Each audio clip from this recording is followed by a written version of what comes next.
Nos encontramos en la Reserva Ecológica Peña de Lobos. Los agentes de negro hemos venido a investigar que está plagado de leyendas, de historias, sobre todo que tiene un fundamento. Nosotros hemos venido aquí a investigar el caso de una bruja.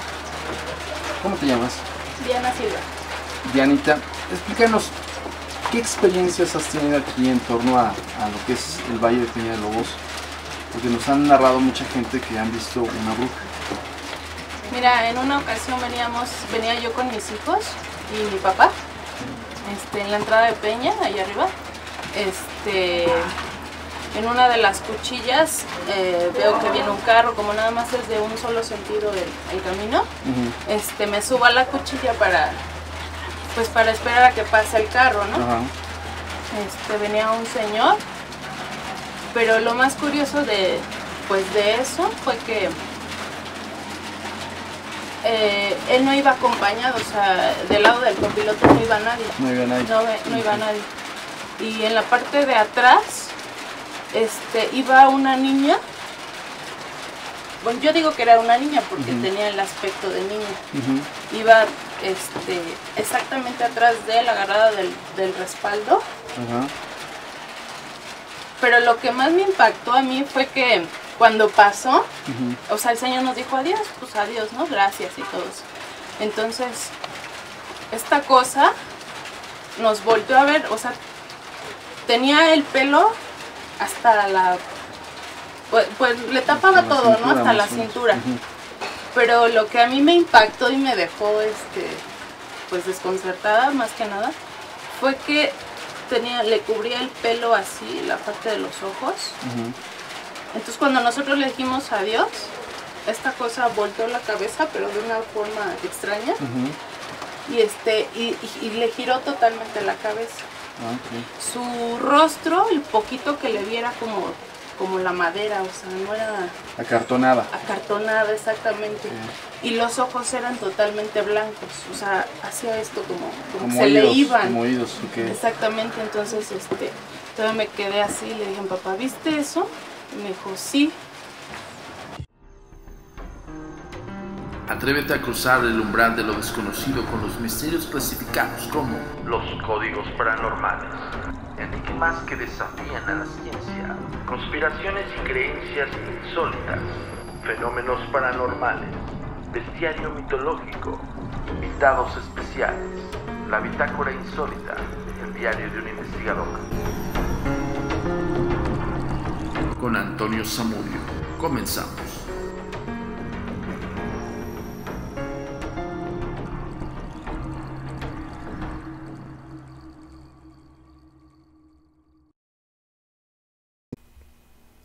Y ahora sí entramos de lleno al caso La Bruja Nahual de Peña de Lobos. ¿Qué fue lo primero que nos llamó la atención?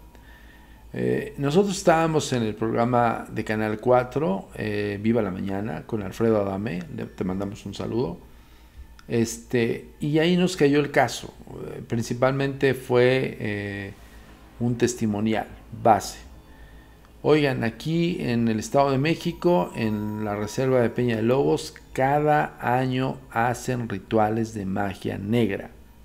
Textual y conciso fue el mensaje.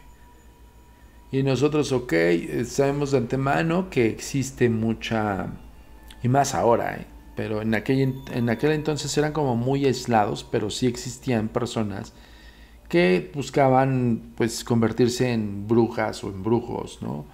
Leían, recuerdo mucho que la lectura que siempre se leen es a Eliphas Levi. Por ahí tengo un libro de alta magia de Eliphas Levi. O leían a el Enchiridión o San Cipriano y hubo una especie incluso de corriente literaria que dentro de aquellos entonces de los 87, 88 a los 2000 hubo muchas editoriales que empezaron a imprimir varias copias de estos libros que hoy, les digo de antemano, es difícil encontrar estos libros me refiero reales en el sentido de físicos, que todavía existen o que todavía hay alguna librería que los tenga, pero de una de una edición copia del original, ¿no? Hay varias reediciones. Cuando yo hablo de una reedición de la copia del original es que haya salido el libro en 1984 y se imprimieron 3,000 ejemplares, ¿no? Y de esos 3,000 ejemplares se acabaron en menos de 6 meses. Y de esos, alguien que lo tuvo lo volvió a llevar a una imprenta y lo volvió a reimprimir tal cual y fehacientemente como está el original. Ya los reeditados o los pasados por un corrector de estilo, que ese es el error más grave que pueden cometer. Una cosa es que hablemos del tema de que hay en esos libros y otra cosa es que tu punto de vista crea una interpretación del libro y tú lo vuelvas a reescribir y ahí ya valimos gorro. O sea, es como el pirataje de los autores, ¿no? Y es absurdo y yo diría que es un pecado mortal, hablando de lo religioso, es un pecado mortal reeditar un libro que bajo tu propio pensamiento e interpretación lo vuelvas a reescribir. Absurdo en su totalidad. Por eso nosotros decimos que hoy por hoy difícilmente encuentras uno de estos ejemplares de esas ediciones que llegaron a México y que están fehacientemente con base al... Incluso el número de páginas es el mismo al número de páginas que puedes encontrar de una reedición, sin llegar al punto de que alguien metió sus manos y sus ideas absurdas del Enchiridión o de San Cipriano o de Eliphas Levi, ¿no? Hay otros títulos muy buenos, pero bueno, no me quiero desviar tanto. Perdón que agarre de repente monte, pero tengo que explicarles el por qué. También hay muchos libros que no valen la pena, ¿no? Las reediciones de la reedición o la doble interpretación, ahí ya valimos gorro, no vale la pena. Bueno, estábamos con el concepto de la bruja Nahual de Peña de Lobos. Entonces, principalmente nos dicen, aquí en Peña de Lobos hay una vorágine de fenómenos de personas, de personas que se reúnen en esta reserva ecológica que es muy bonita, que visítenla. O sea, más allá de la historia de Peña de Lobos, no es en donde están las cabañas y la reserva. Se han dado cosas en las cabañas, pero por lo regular todo lo que es esa área, la zona protegida de Peña de Lobos, que es una reserva natural, y otras zonas aledañas a esa localidad de Jiloxingo, Estado de México, es muy afamada por sus brujas y por sus nahuales. Entonces en todos lados hay, pero en este caso pues, fue la llamada así, fue el contexto. Cada año se juntan para hacer rituales de magia negra. Ok, nos llamó la atención no solamente por ser el Estado de México, sino porque también era una fecha en específico.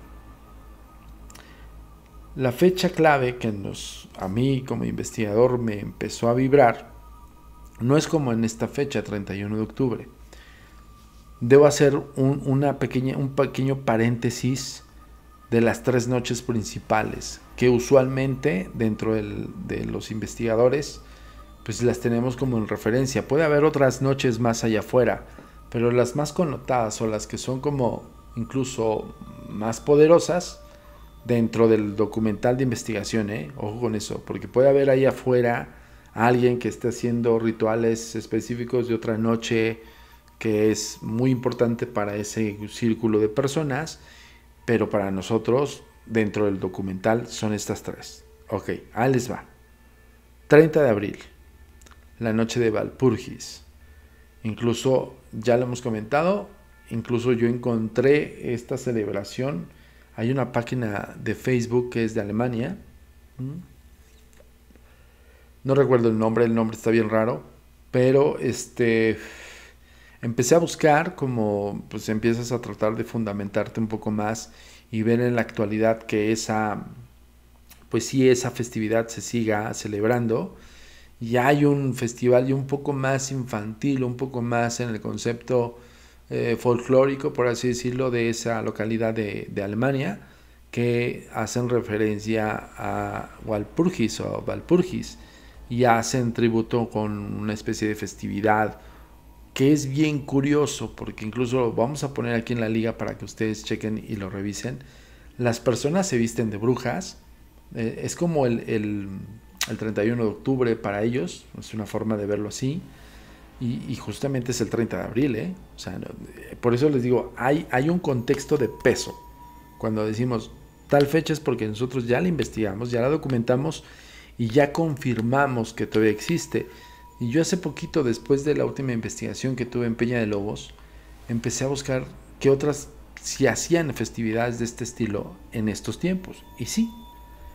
Y curiosamente hacen como una especie de bacanal, como una gran fiesta, donde incluso las mujeres se visten de brujas, danzan, o sea, hacen prácticamente lo que en algún punto histórico hacían en esta festividad de aquelarre en tributo a un dios pagano. Y hay algo bien curioso.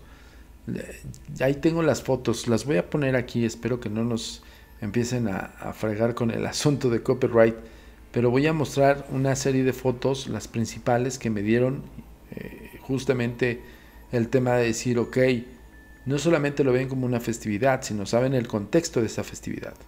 El tributo a Walpurgis, que es prácticamente una especie de deidad o dios pagano que hacen esta noche, es un sábado alemán que prácticamente pues, está en el contexto, bueno, es una festividad alemana que está en el contexto de tributo a o de comunión a.